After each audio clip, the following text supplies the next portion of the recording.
हर पूनम की रात को शिवानी का असली नागिन रूप सामने आता था, पर इस बार जब वो बहू की जिम्मेदारियां निभा रही थी तो उसे ध्यान ही नहीं रहा कि आज पूनम की रात थी और वो अपने असली रूप में आने लगी थी। शिवानी को डर लग रहा होता है कि कहीं उसका ये राज सबके सामने ना आ जाए। हे भगवान, अब मैं क्या करूं? अगर किसी को पता चल गया कि मैं एक नागिन हूं तो मुझे इस घर से ये लोग निकाल देंगे और चंदन, वो तो मुझसे नफरत करने लगेंगे। तभी रमा रसोई में आ जाती है और शिवानी अपनी सास को आता हुआ देख घूंघट कर लेती है।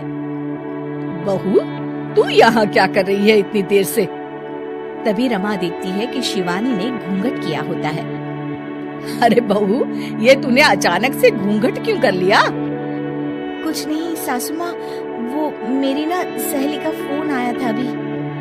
हाँ तो उसने कहा कि आज पूनम की रात है और आज की रात बड़ी ही खास है, तो अगर आप कोई मन्नत मांगो तो पूरी हो जाती है, लेकिन इस मन्नत को मांगने के बाद आपको अपना चेहरा किसी को नहीं दिखाना होता, इसलिए मैंने ये घूंघट किया है। अरे पर तूने तो मुझे इस बारे में कुछ नहीं बताया। हाँ मम्मी जी, मुझे माफ कर दीजिए, वो घर में सब मेहमान आने वाले थे तो मेरे दिमाग से ही ये बात निकल गई। शिवानी ऐसा कहकर अपने काम में लग जाती है। रमा मन में सोचती है, बड़ी ही अजीब सी बात है ये, ऐसी ऊट पटांग मन्नत कौन मांगता है भला? और शिवानी मन में सोचती है, बस कैसे भी करके 12 बजे तक मुझे अपने असली रूप को छुपाना है। अच्छा चलो फिर ऐसे ही चलो, मेरी सहेलियां जा रही हैं, उनसे विदा ले लो।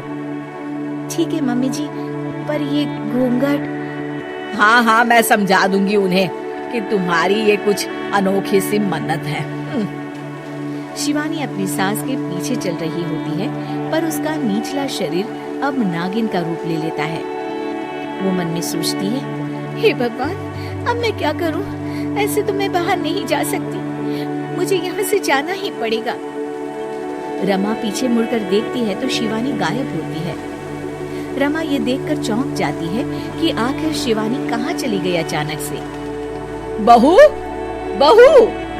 कहाँ चली गई ये अचानक से? मेरे पीछे ही तो आ रही थी।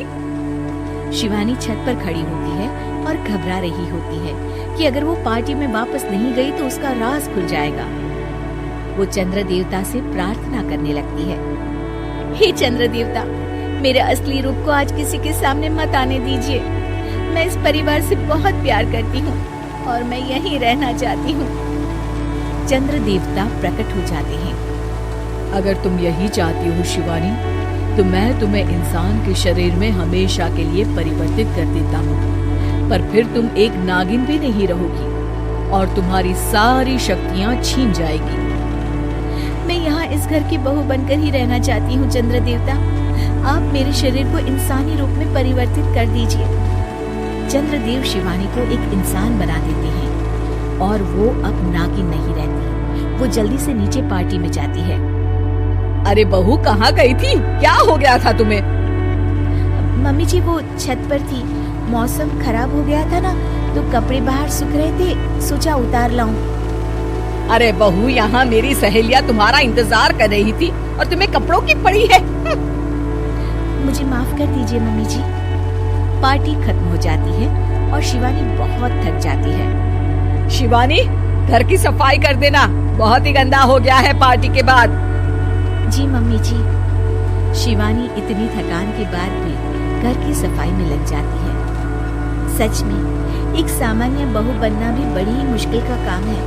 अगर चंदन से प्यार न किया होता